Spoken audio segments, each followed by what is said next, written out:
the group of divisors for a curve, a smooth projected curve over an algebraic closed field. But then I got a question: how to define the group of divisors? So the base field is not necessarily algebraic closed. If you just you just use the same definition. Consider a formal finite sum of k rational points on the curve C. When the field space field k is small, then the k rational points on the curve C might be very few and get a very small value, and now use this to study the curve.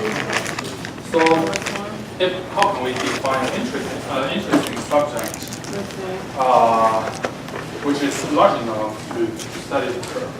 So before I give you the precise definition, I want to consider the following example. So here I consider C to be the projective line over the field of rational numbers. And of course, Q is not algebraic closed, and I consider the divisor to be P1 plus P2. Here is the point P1 has coordinates square root 2, 1, and P2 has coordinates negative square root 2,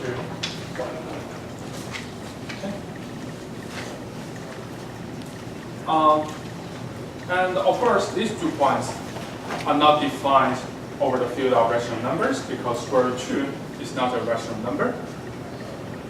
However, this divisor can be, you can think this divisor is defined over Q because if you combine these 2 points together,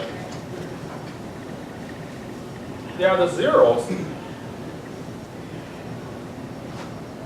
of the homogeneous polynomial x squared minus 2y squared.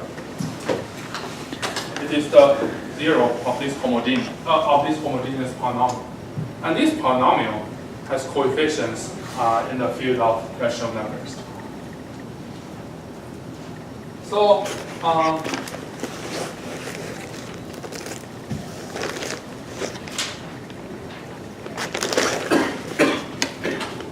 this example give you some idea about the divisors. A divisor, we have such a divisor such that each of these 2 points is not defined over Q, but if you just add them together, you can get a thing which is obtained by some rational thing. And if you think a little bit more, you'll see that these 2 points are defined over the fields, over this quadratic field.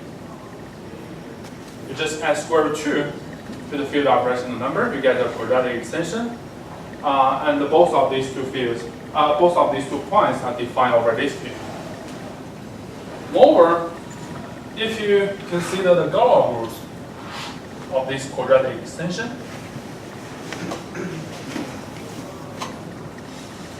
the non-trivial elements in this Gauss group, if x on this projective line, you just let the elements in the Gauss group acting on the corresponding coordinates, and the non-trivial elements of this Gauss group will permute these 2 elements. Okay, so based on this observation, so for simplicity, I made the assumption that in the following discussion, I assume that the base field is a finite field, and if I have, and also I fix the algebraic closure of the finite field FQ, and I start from the k-bar rational points on the smooth projected curve C. Then first, I want to define the field K to be an extension of the base field small k. You just add all the coordinates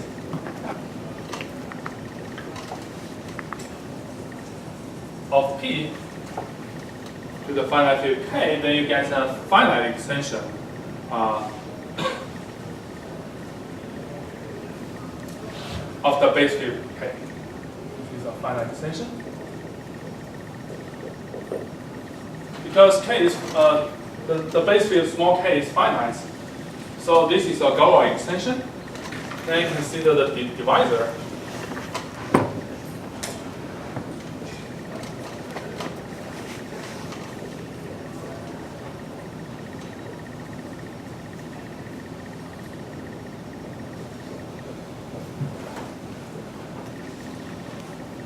You just consider all the elements in the Gauss group of this finite extension. Then for each of these elements in the Gauss group, you then these elements acting on the point P. Again, you're just acting on the coordinates of the point P, because the curve C is defined over the base field small k. So if you under this Gauss action, again you get the points on the curve. And then we get the divisor. Originally, it is a divisor defined over the algebraic closed fields of K, because actually none of these points, none of these single points is defined over the base field small k. But if you just consider this formal sum, you use the Gauss group, use the absolute Gauss group of the base field K acting on this formal sum. Actually, any elements you act on each of these single points, then you just permute these points. Okay, so this formal sum is stable under the action of this Gauss group. Okay, and you can make an analog with the Gauss theory. If you have an element in the algebraic closure of K, which is stable under the action of this Gauss group, then the Gauss theory tells you that this element must belong to the base field small k. So if you want to make an analog, it is expected that this divisor should be considered as a divisor defined over the base field small k. Okay? I call this divisor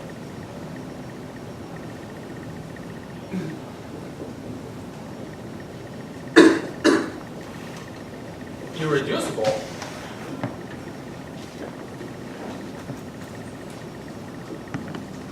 because there's no way to write this divisor as the sum of two other divisors, of two other effective divisors, which is of this shape, except the trivial one. For example, 0 plus the divisor, or the divisor plus 0. This is the only possibility to write this divisor as the sum of two effective divisors defined over K. Okay? But over K bar, of course, you can decompose it. But over the base small field K, you cannot decompose this divisor. So this is why it's called irreducible.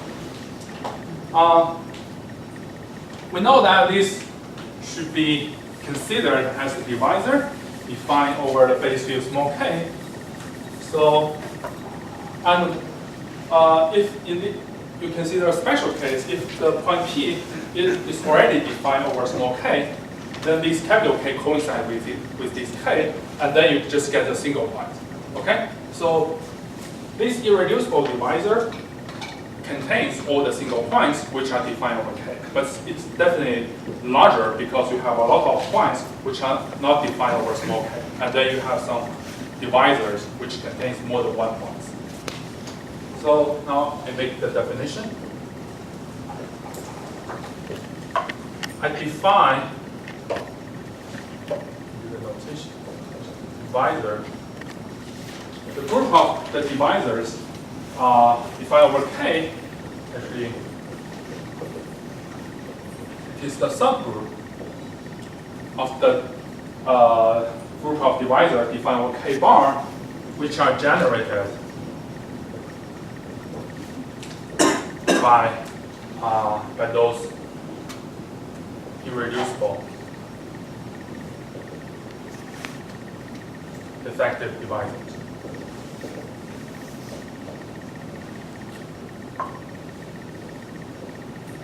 So recall, yesterday I defined the notion of effective. A divisor is effective if and only if all these coefficients, these integers, are non-negative.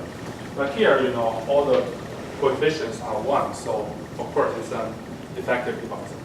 Then you just consider the subgroup. The subgroup. Consider the subgroup generated by these irreducible effective divisors. Then you get all the divisors defined over K. Or in other words, you can think about this definition this way. The Gauss action acting on the set of K-bar rational points of the curve C, and then it also acts on the set of divisors on the curve. Then the divisor defined over K are exactly those divisors, which is invariant under the action of this Gauss group. Okay. So this is the definition of the divisor group in the general basis. Then in the following, I will define several important subgroups of this divisor group. The first one,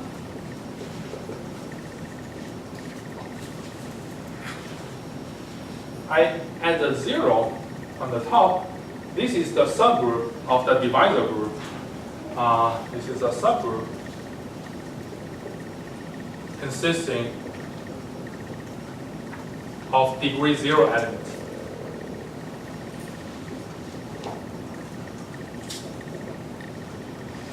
So if you have two divisors, both of them have degree 0, add them together, then the sum of these two divisors still have degree 0. Okay?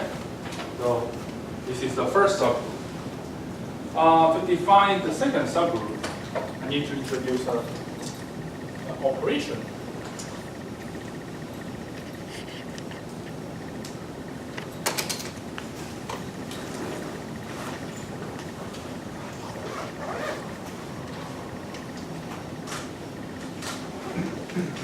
So I start from a non-zero element in the field of rational functions on the curve C.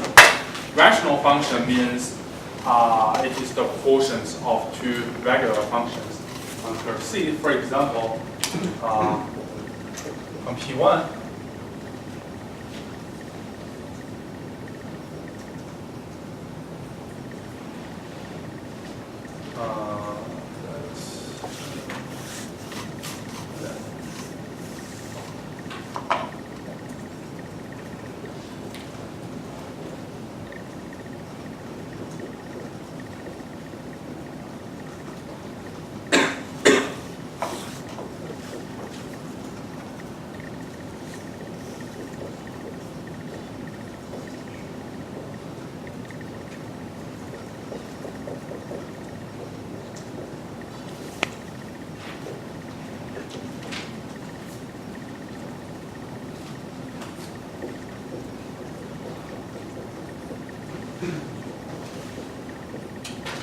so for example, if you just consider the projective line, then as I said, if you have a homogeneous polynomial, then you cannot evaluate the homogeneous polynomial on the projective line because the coordinates can be changed by an arbitrary non-zero scalar.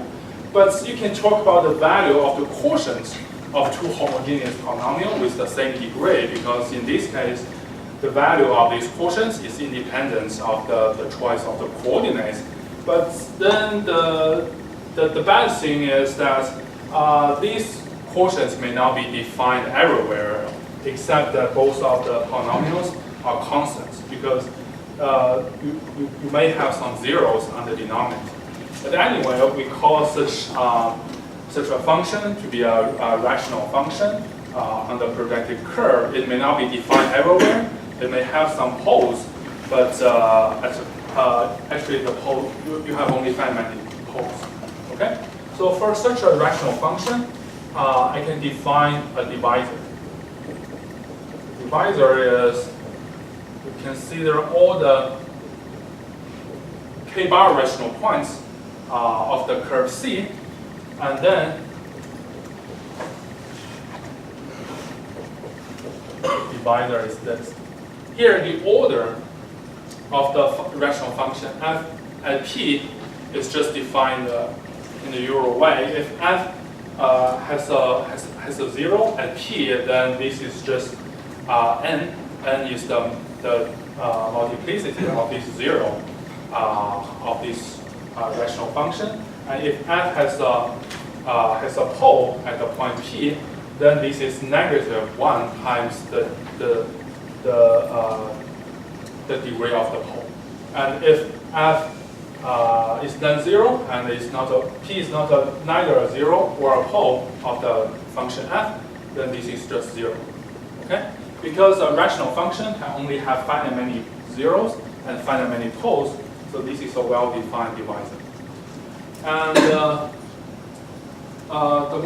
the more important thing is the degree of a divisor you get in this way is 0. Or in other words, the sum of or the number of the zeros of a rational function should be equal to the number of poles of a rational function if the zeros and the poles are counted with multiplicity. If you want to make an analog with complex geometry, you know, on a compact Riemann surface, if you have a meromorphic function on such a compact Riemann surface, then the sum of zeros of this meromorphic function should be equal to the sum of the multiplicity of poles of this meromorphic function. So this is exactly an analog of that results in complex geometry. And any divisor you obtain from a rational function, this is called a principal divisor.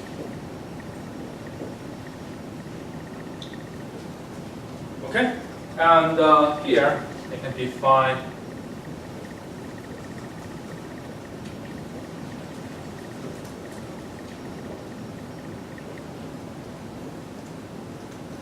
I use this PRIN C over K to denote the sense of all the principal divisors defined over K, or you obtain it that way. Here you can check very easily that if you take a product of two rational functions, you apply this DIV, you get a divisor, and this divisor is the sum of the principal divisor you obtain by each of these two rational functions. So from that equality, it tells you that actually this subset is a subgroup of the group of divisors of C over K. And as I remark here, any principal divisor has degree 0. So actually this is a subgroup of the first subgroup I've just defined. And finally, I define D1 is linearly equivalent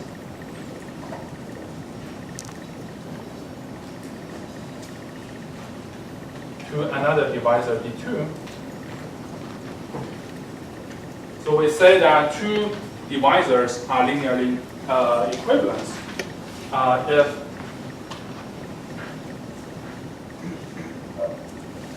their difference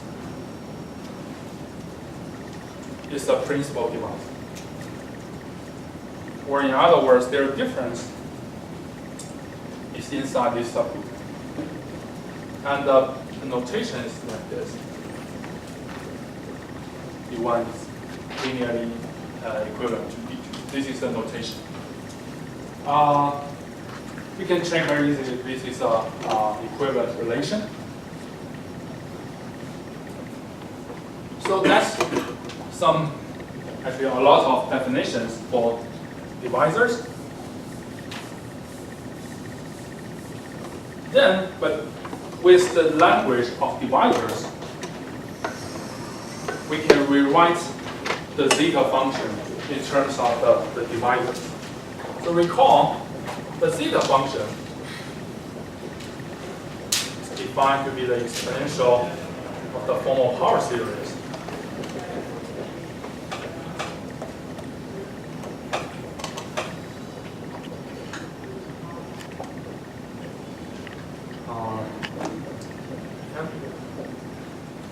So this is the zeta function. But I claim that we can rewrite this zeta function in two other ways.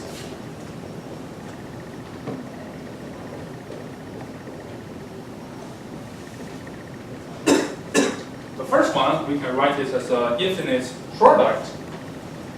The second one, we can write it as a formal power series.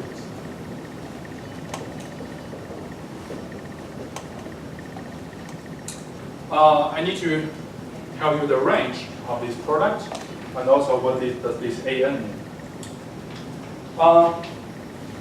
Here is in the product, this D, it ranges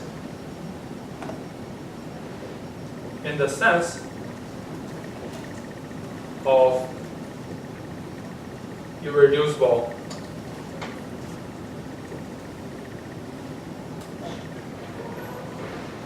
effective divisors.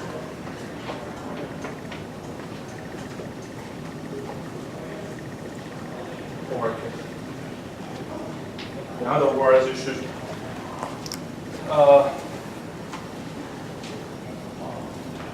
have erased that.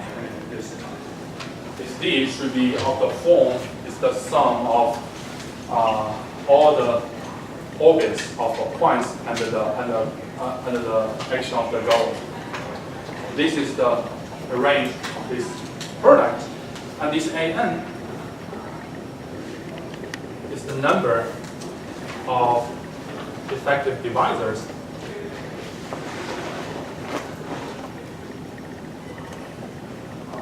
of degree N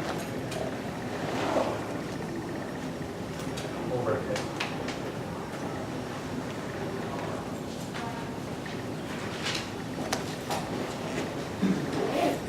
So in particular, it should be an integer. As a corollary, we know that this formal power series all has coefficients in integers. It's not clear from the original definition.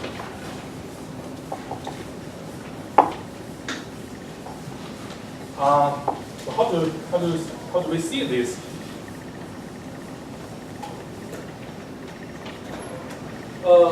Actually, we first prove these two are equal, and if you know these two are equal, if you want to identify these two, it's just to expand this product into this infinite sum. So I will leave the proof of the second equality as an exercise to you. And also you can take a look at the notes I will post maybe tonight or tomorrow for the proof of the second equality. In today's lecture, I want to prove these two are equal. So to prove this, I introduce a new notation. I denote this sigma L to be the number of irreducible effective divisors of degree n of degree L over K.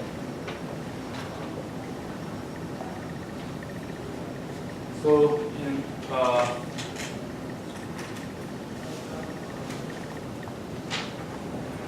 okay, then I have the equality.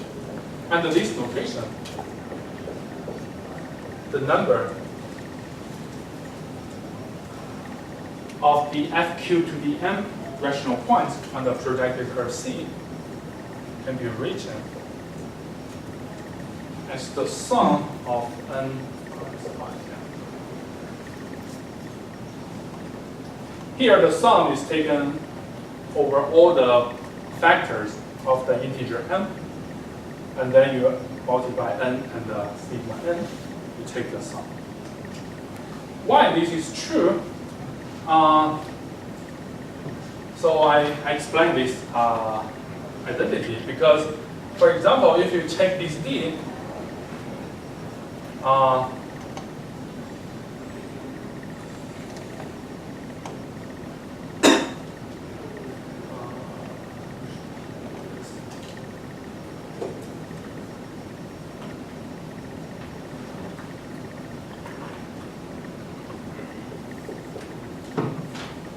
suppose this is an irreducible effective divisor I have just defined.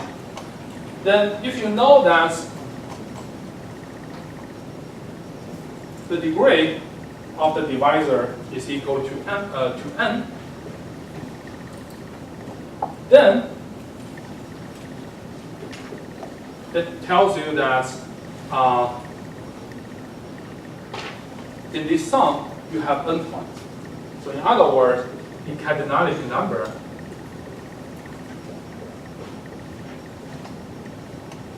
of this Gauss group should be n, which is the same as the degree of this field extension by Gauss. Okay? So in other words,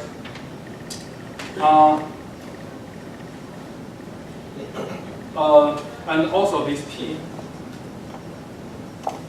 should be defined over the fields, the finite field extension of FQ with of degree n. So if you have such a irreducible effective divisor with degree n, we know that each of these points should be defined over the field, the finite field extension of degree n with n, this n, and if this point is also defined in these fields,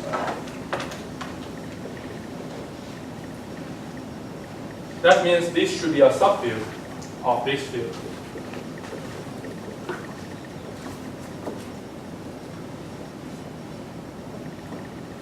So this is why you need to require n is a factor of n.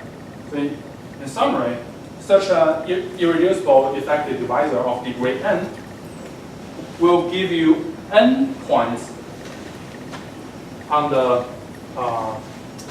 smooth projective curve C defined over this field. So then you multiply n with this sigma n, you get all the points on the smooth projective curve which define over this field. And then you add them together. You get all the points which are defined over this bigger field. Okay?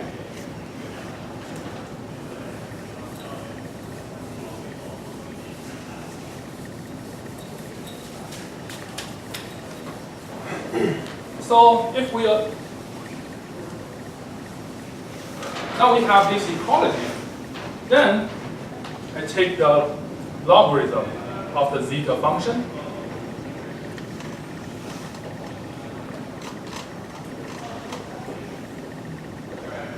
I get this form of power series, 1 to infinity.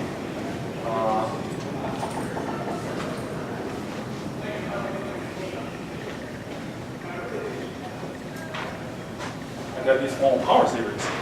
But here in the numerator, I can replace the number of FQ to n rational points by this sum. So we get sigma m1 infinity, and then sigma, you take the sum over all the factors of n, and then we have n sigma n over n.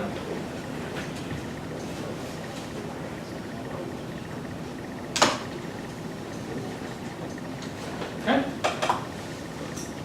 So in other words, here you take the sum over all the pairs of m and n, such that n is a factor of m. So here you do a change of variables. You take m to be n times h, because n is a factor of m. So you can always find h, which that this is true. And then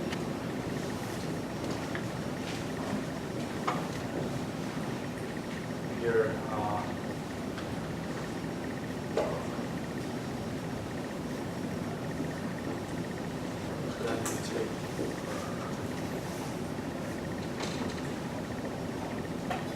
then you take the sum, actually, now you take the sum with respect to n and h.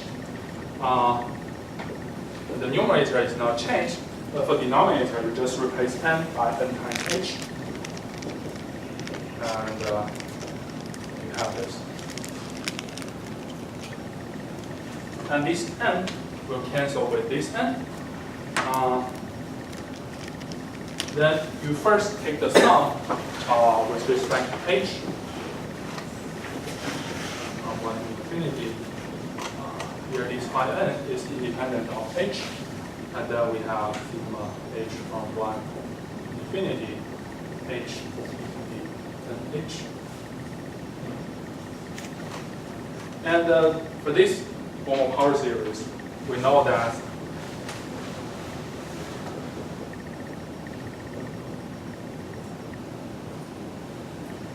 it is the negative log function. This form of power series is this negative log function. But then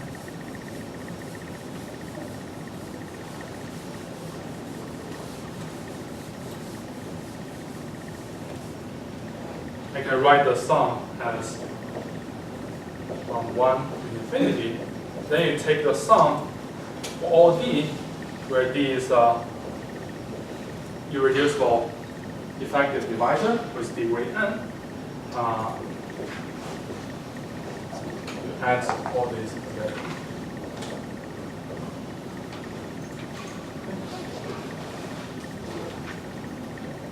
Let me explain why this is true. Because as long as you have a irreducible effective divisor of degree n, you have such a log function. How many divisors you have? In total, you have phi n such divisors.